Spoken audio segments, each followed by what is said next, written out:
السلام عليكم ورحمة الله وبركاته. عاملين ايه؟ اتمنى تكونوا بخير. معاكم اسلام زاهد، والنهارده هتكون معانا تجربة جميلة هتكون في السد العالي. طبعا المكان هناك مش عاوز اوصف لكم قد ايه المكان روعة وجميل جدا. كفاية المنظر اللي احنا شفناه بتاع السد والبحيرة بتاع بحيرة ناصر، اكبر بحيرة صناعية موجودة هناك، والمكان هناك في منتهى الروعة. في بس حاجة كنت حابب ان اكدها مع الناس بالنسبة لموضوع السد العالي. طبعا المكان ده بالنسبة للسد العالي وبالنسبة لي تمثال الصداقة اللي احنا هنتكلم عليهم النهارده دولت بيكون لهم اجراءات امنيه مشدده شويه. يعني لازم يكون معاك صوره البطاقه بتاعتك، معاك البطاقه بتاعتك عشان الامن بيكشف عليها. في هناك بالنسبه للمكان نطاق معين ما ينفعش ان انت تعديه علشان سلامتك في الاول وفي الاخر. زي ما انتم شايفين المكان في منتهى الروعه. اتمنى باذن الله ان شاء الله كده ما تنسوش لايك وشير للفيديو وعملوا سبسكرايب للقناه، وتابعوا عروض رحلات اسلام زاهد سواء كانت على اليوتيوب وعلى الفيسبوك. واسيبكم دلوقتي مع الفيديو، واتمنى باذن الله كده يعجبكم. شكرا جدا لكم. تمثال الصداقة اللي موجود في أسوان، ادي الاتوبيسات اللي احنا كنا فيها، وادي الدخول زي ما انتم شايفين. ده تمثال الصداقة اللي موجود هنا في أسوان.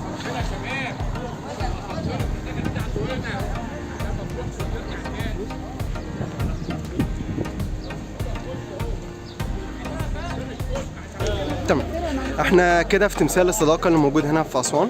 ده بعد ما خلصنا الرحلة بتاعة السد العالي. طبعا احنا قطعنا تذكرة علشان نطلع فيها الاسانسير. زي ما انتم شايفين التذكرة بيكون الفرد عامل فيها 20 جنيه بالنسبة للمصريين.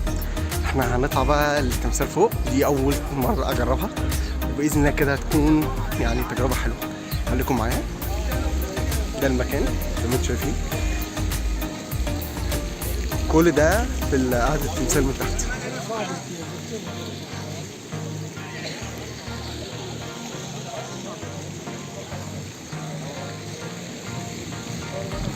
ادي التمثال زي ما انتم شايفين.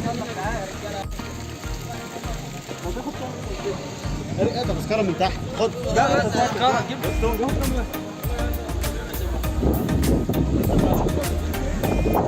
احنا هنركب بقى الاسانسير دلوقتي. ازيك يا الله. هو زي ما انتم شايفين الاسانسير مش كبير قوي، بس يلا برضه في الاسانسير. هو الاسانسير بيشيل من 5 ل6 افراد، وده العدد مناسب. طبعا احنا كده طلعنا خلاص فوق. دي اول مره اطلع فوق الرمز بتاع رمز الصداقه زي ما انتم شايفين. طبعا من موضوع الاعداد اللي انا قلت لكم عليها دلوقتي، دي بس علشان يعني اولا علشان يكون التوازن بتاع الاسانسير، وفي نفس الوقت زي ما انتم شايفين يعني الفيو من فوق جامد جدا. ده المدخل او زي ما انتم شايفين الناس وهي نازله اهي، زي ما انتم شايفين.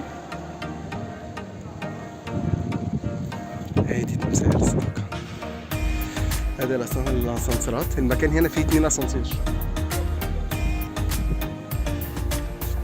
بصوا المنظر.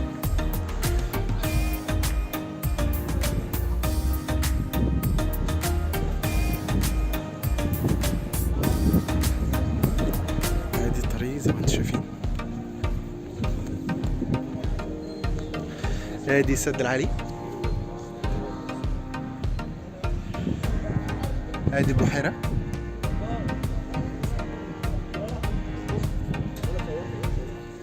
زي ما انتم شايفين.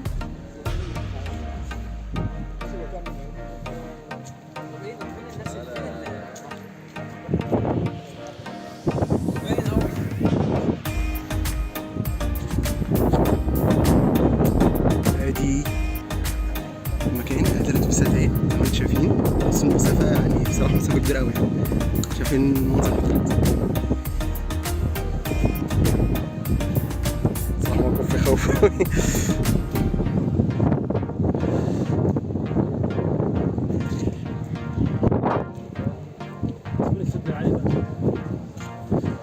زي ما انتم شايفين هو ده رمز الصداقة من فوق.